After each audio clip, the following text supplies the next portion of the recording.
90 రోజుల కోర్సు పూర్తి చేస్తే చాలు 100% ప్లేస్మెంట్ సపోర్ట్ తో సాఫ్ట్వేర్ జాబ్ మీ సొంతం. వెంటనే కోడ్ జ్ఞాన్ డెస్టినేషన్ ని సంప్రదించండి.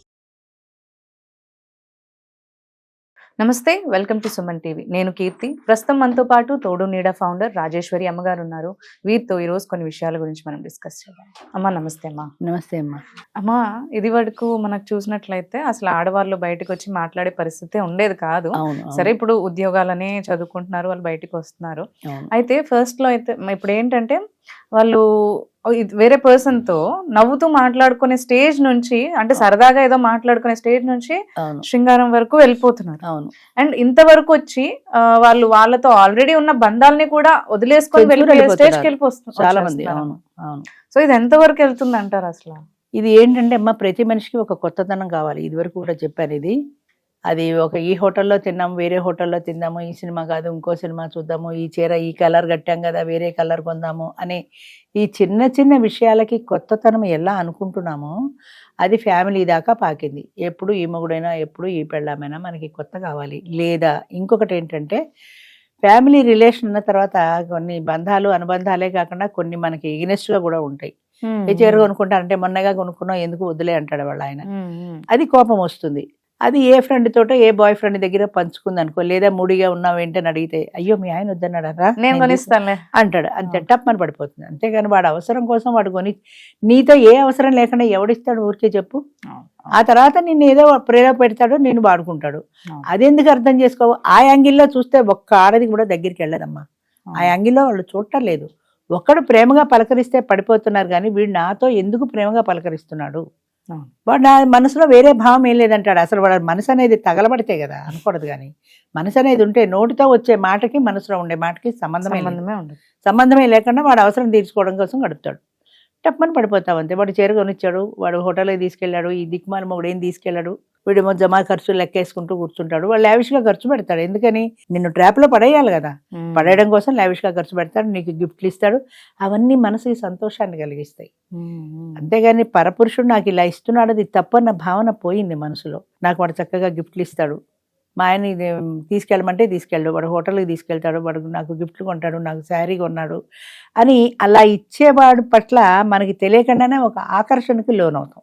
ఆడదానిలో ఉండే ప్రధానమైన బలహీనత అది. ఎప్పుడైతే నువ్వు ఆకర్షణకి లోనయ్యావో దాన్ని అవకాశంగా తీసుకుని వాడి పబ్బం వాడు గడుపుకుంటాడు, వాడి సరదా వాడు తీర్చుకుంటాడు.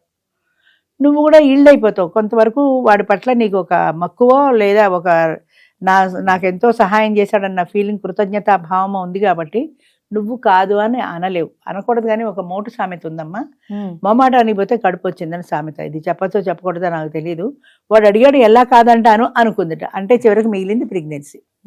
అంచేత ఎక్కడ ఎంతవరకు మనం ఆగిపోవాలి అన్నది తెలియాలి. ఇప్పుడు ఏంటంటే ఆడమగా చదువుకోవడాలు ఉద్యోగాలు చేయడం వచ్చిన తర్వాత స్త్రీ పురుషులు కలిసి ఇప్పుడు ఒక టీం వర్క్ ఉంటుంది. ఆ టీం వర్క్ లో స్త్రీ పురుషులు కలిసి పనిచేస్తారు. ఆ పని చేసినప్పుడు నీలో టెంప్టేషన్ అనేది ఉండకూడదు. ఆడకైనా మగకైనా కూడా. మగవాళ్ళలో సహజ పుటక లక్షణం అది, వాళ్ళలో సహజంగా టెంప్టేషన్ ఉంటుంది. దానిలో నువ్వు జాగ్రత్త పడాలి. నువ్వు జాగ్రత్త పడి జాగ్రత్తగా ఉండకపోతే అవతల వాడు ఒక లైన్ వేసి చూస్తాడు. నువ్వు పడ్డావంటే ఇంకా 2 అడుగులు ముందు పెడతాడు. అంచేత ఫస్ట్ నువ్వు వాడిని కట్ చేసావు అనుకో, అసలు నీతో పరాయి మగాడు మాట్లాడడం అంటేనే భయపడే స్థాయిలో ఉండాలి. అలా లేరు కదా, అలా ఉండరు. స్నేహం అంటారు, ఇద్దరు ఆడాళ్ళ మధ్య స్నేహం పనికిరాదు, ఆడామగ స్నేహమే కావాలా? ఫేస్బుక్ లో చూడు ఎంతమంది మారు పేర్లు పెట్టి పెడతారు, ఎన్ని లైకులు కొడతారు. ఒకసారి మా చుట్టాల్లోనే ఎవరో ఆయన ఏదో మారు పేరు పెట్టి ఆడపేరు పెట్టి ఏదో కవితలో ఏవో రాస్తుండేవాడు, పత్రిక దేనికో. అవి చూసి ఒక వీరాభిమాని ఆనందపడిపోయి పెళ్లి చేసుకుందామని అడ్రస్ ఎత్తుకుంటూ ఇంటికి వచ్చేసాడు. పద్మగారు ఉన్నారా అండి? పద్మ అన్నవాడు మొగాడు. అయ్యో తెలియదు ఆయనకి. పద్మ అంటే ఆడపిల్ల అనుకున్నాడు. సరే వాళ్ళ నాన్న ఉండు పిలుస్తారు ఉండని వాడిని కూర్చోమని, పద్మ నీకోసం ఎవరో వచ్చారంటే వాడు గడ్డం గీక్కుంటూ వచ్చాడు. వాడు తీరా చూస్తే వీడు మీరా అంటే అవును నేనే, పద్మ పేరుతో కలం పేరుతో రాస్తున్నా అంటే. పేరు చూడంగానే ఆడదే అనగానే నీకు టెంప్టేషన్ ఎందుకు రావాలి అసలు? నీ కవిత బాగుంది, మెచ్చుకో, బాగుంది, అంతవరకే. అక్కడితో ఎందుకు ఆగటం లేదు? పద్మని కలవాలి, పద్మని పెళ్లి చేసుకోవాలి, పద్మతో మాట్లాడాలి. ఈ టెంప్టేషన్ లిమిట్ లేకుండా అన్లిమిటెడ్గా అయిపోతుంది. అక్కడే కంట్రోల్ ఉన్నట్టయితే ఇంత విచ్చలవిడి శృంగారానికి వెళ్ళరు కదా జనం. అవును. అందుకని 2 మాటలు మాట్లాడితే పడిపోవడం, వాడు వెనకాల పరిగెత్తడం, వాడు వెంట వెళ్ళడం, వాడేదో మొన్న సినిమాలో చెప్పినట్టు చిరంజీవి సినిమాలో లాగా వాడు కత్తెట్టి రక్తాక్షరాలతో ఉత్తరాలు, ఇప్పుడు లేవు అవి. ఒకప్పుడు రక్తాక్షరాలతో ఉత్తరాలు కూడా ఉండేవి.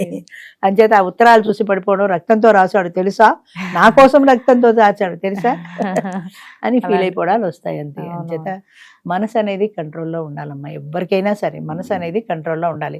దానికి తప్పు ఒప్పు విచక్షణ తెలియాలి. ఒకవేళ టెంప్టేషన్ వస్తే నిన్ను నువ్వు కంట్రోల్ చేసుకోగలిగిన ఆత్మ నిగ్రహం నీకు ఉండాలి. ఒకప్పుడు ఉండేది అది, ఇది తప్పు ఇది చేయకూడదంటే అలా ఆగిపోయేవాళ్ళు అంతే. ఇప్పుడు నిగ్రహం లేదు, పాడు లేదు, దాన్ని తొంగలో దొక్కేశారు. నా మానసికమైన ఆనందం, నాకు వాడు గిఫ్ట్ ఇస్తే ఆనందం, వాడు బయటికి తీసుకెళ్తే ఆనందం, నాకు చేరుకుంటే ఆనందం. ఈ ఆనందం కోసమని, తాత్కాలికమైన ఆనందం కోసమని శాశ్వతమైన బంధాన్ని తెంచుకోవడానికి కూడా ఇష్టపడ్డాను. ఇలా పిల్లలు వదిలేసి వెళ్ళిపోతున్నారంటే పిల్లల్ని చంపేసిన వాళ్ళు ఎంతమంది లేరు, చంపేసిన వాళ్ళు కూడా. కడుపు కూడా వాడు చూశాడు, వాడికి తెలిసిపోయింది, 3 చెప్తాడనే భయంతో కన్నా పిల్లల్ని చంపేస్తారు. అది తెల్ల అనిపిస్తుంది నిజంగా. మళ్ళీ అడ్డుంటున్నారని ఆ ప్రేమించిన వాడితో కలిసి వీళ్ళని చంపేయటం, అంత ఘోరంగా తయారైపోయారు.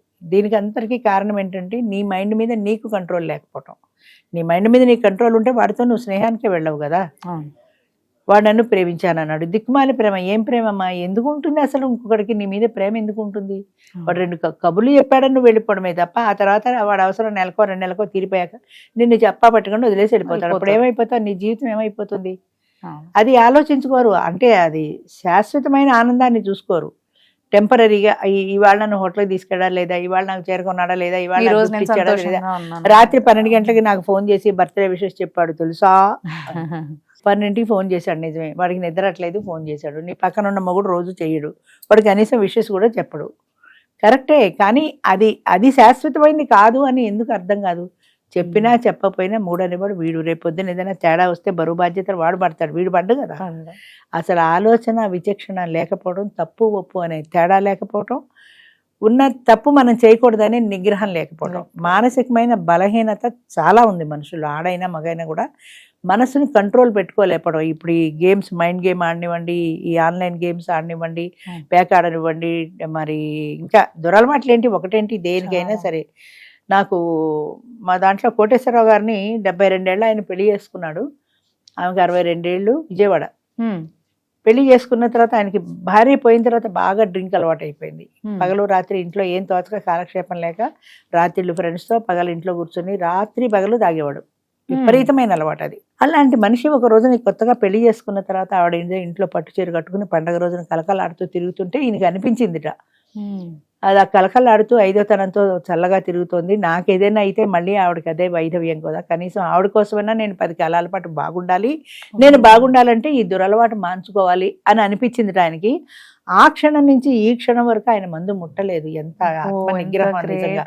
ముఖ్యంగా డ్రింక్ విషయంలో అసలు మగవాళ్ళని ఎవరు డామినేట్ చేయలేరు, ఎట్టి పరిస్థితుల్లో వాళ్ళు మానరు.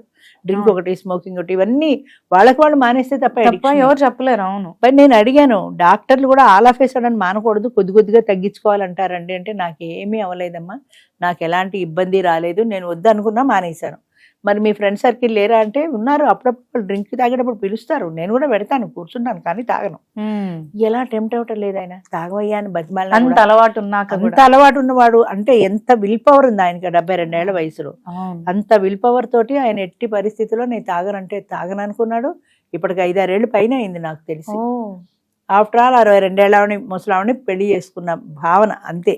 పెళ్లి చేసుకుని ఆవిడకు మళ్ళీ వైధవ్యం రాకూడదు, బాగుండాలంటే నేను ఆరోగ్యంగా బాగుండాలి. అట్లాంటి విల్ పవర్ కావాలి మనిషికి. అది ఎంతమందిలో ఉంటుంది?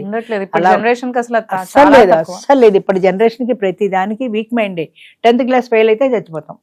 అమ్మ నాన్న తిట్టారు, ఫోన్ చూస్తున్నాడని వెళ్ళిపోయిన వాళ్ళు ఎంతమందో, ఇంట్లోంచి చచ్చిపోయిన వాళ్ళు ఎంతమందో.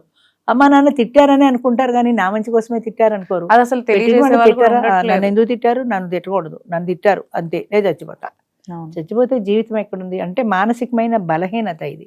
కేవలం మీ మనసును మీరు కంట్రోల్ చేసిన స్థాయిలో లేరు. అది చెప్పినట్టు మీరు నడుస్తున్నారు కానీ మీరు చెప్పినట్టు అది వినటం లేదు. అంచేత మీ మనసు మీరు చెప్పినట్టు వినాలి కానీ మీరు ఈళ్ళైపోయి అది చెప్పినట్టు వినకూడదు. అది తెలియాలి. నా మనసు మీద నాకు నిగ్రహం ఉండాలి. అలా ఉంటేనే నేను ముందుకు వెళ్ళగలుగుతాను. లేదంటే ఏదో ఒక రోజున ఇలాంటి వాటిల్లో ఎడిక్ట్ అయిపోతాను, ఓడిపోతాను. జీవితంలో ఓడిపోకూడదనే స్ట్రాంగ్ విల్ పవర్ ఉండాలమ్మా.